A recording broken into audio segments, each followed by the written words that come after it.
L'Agri-Sommet, c'est 2 journées tout à fait professionnelles. L'objectif, c'est de démystifier de grandes problématiques.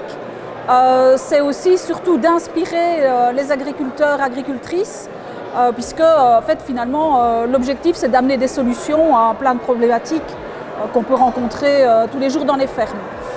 C'est un moment de convivialité aussi, on l'a pour l'instant derrière nous, et donc ces moments de convivialité sont très importants pour que les gens continuent à échanger, rencontrent des personnes inspirantes, des conseillers aussi de temps en temps, mais surtout se rencontrent entre eux. L'idée de l'Agri-Sommet 2022 était d'associer dans un même événement des acteurs à la fois du secteur agricole et du secteur numérique pour traiter des applications de l'intelligence artificielle en agriculture en Wallonie.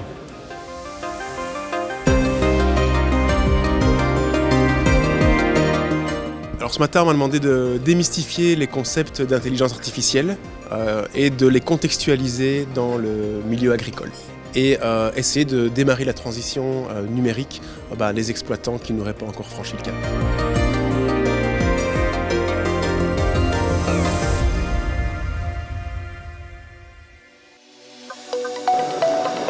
L'Agri-Sommet, c'est un endroit où en fait on essaye de regarder l'avenir.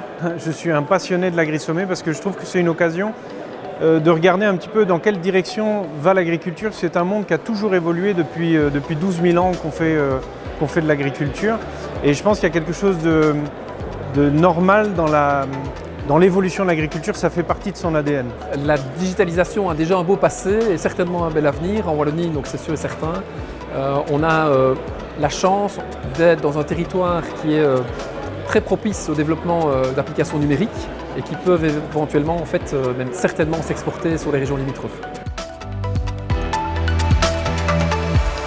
Mais moi je pense que l'agriculture de demain sera plus intégrée et on intégrera encore plus les technologies de façon à demain donner de la valeur, notamment par exemple à une comptabilité environnementale. C'est-à-dire de dire est-ce que ça a de la valeur que j'ai plus de vers de terre, de carbone dans mes sols?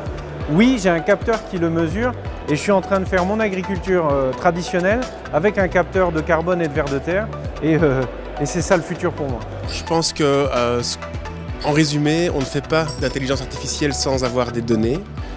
Ces données, parfois, on se demande est-ce que j'en ai à ma disposition? Et en fait, le constat, c'est que dans l'agriculture, il y a beaucoup de données qui existent et donc il faut juste maintenant savoir les travailler pour en retirer toute l'essence. Et deuxièmement, l'IA aujourd'hui, c'est peut-être un buzzword, mais on remarque qu'il y a quand même des applications assez tangibles qui existent sur le marché et qu'en fait, faire le pas n'est pas si compliqué que ça.